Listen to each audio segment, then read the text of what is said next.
pathway is for any student who's interested in any area of healthcare.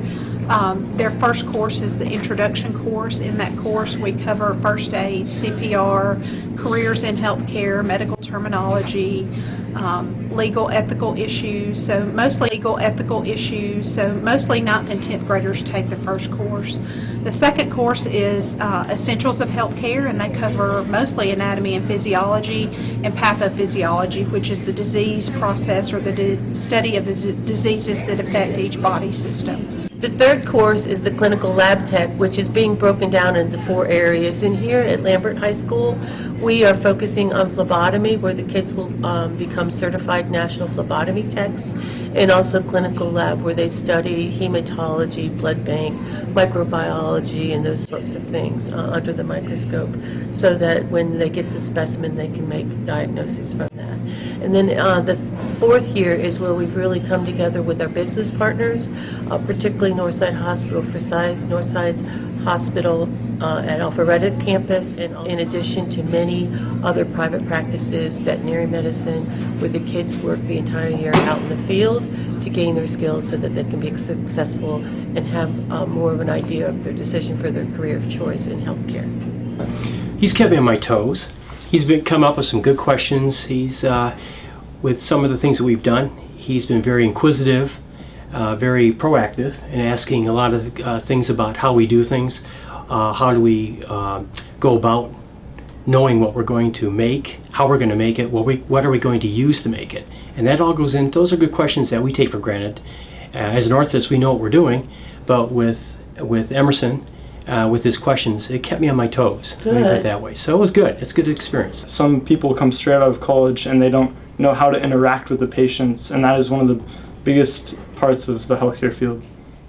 I am interning at Otwell Middle School with the school nurse there. I intern at Northside Forsyth Hospital in the pathology department with the pathologist assistant and one of the breast care pathologists there. Oh, the internship has put me so far ahead of a lot of college students, because many college students don't even get to go into residency or have the experience that I have until like their 6th year in college. And so everyone at my internship keeps telling me, you're so far ahead of the game, and that's just great to know. Probably 2 months into my internship, I helped diagnose a girl who was having like really bad headaches and found out that she actually had like something wrong in her like brain. But I sent her to the doctor because her symptoms were really abnormal. And I said, hey, like I think you really need to go to the doctor. And she came back and told me that she has this disease that's like really unknown. I can't remember the name of it. But anyways, I feel like I kind of saved a life. And that moment made me feel like, hey, I can save lives on a daily basis. And so that made me feel like I was where I should be. It's putting me miles ahead of most people, almost every high schooler out there that wants to go into the medical field. And I think the most amazing thing is how it gives you an inside look and helps you decide if that's something you really want to do. Because I hear all the time of people going and getting all the way to med school and getting halfway through med school and realize they hate what they're doing, or they can't take it. So it's good in high school to experience that, and I consider myself really lucky. Story. This was one young lady who came into our office, and she did have a history of wearing braces in the past.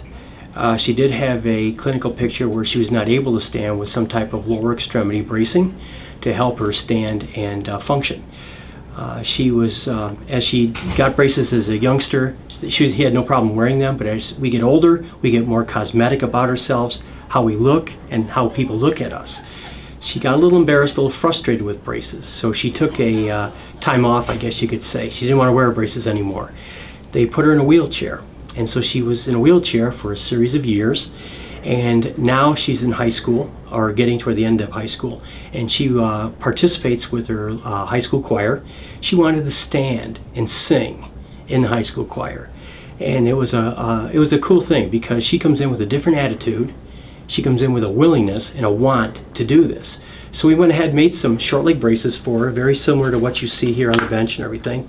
And we put her in the braces, and she stood and sang with the choir. And I think it's a neat thing, because what would you rather do? Would you rather stand and be with your friends and singing, or would you rather be sitting and everybody else is standing? So we improved, I think, her quality of life. We gave her a good feeling about herself. And I think her self-esteem got a little better as well. I know her mom was excited about it as well. So that was a great story. It's one of the more success stories that we hear. Like I said, we're making a difference.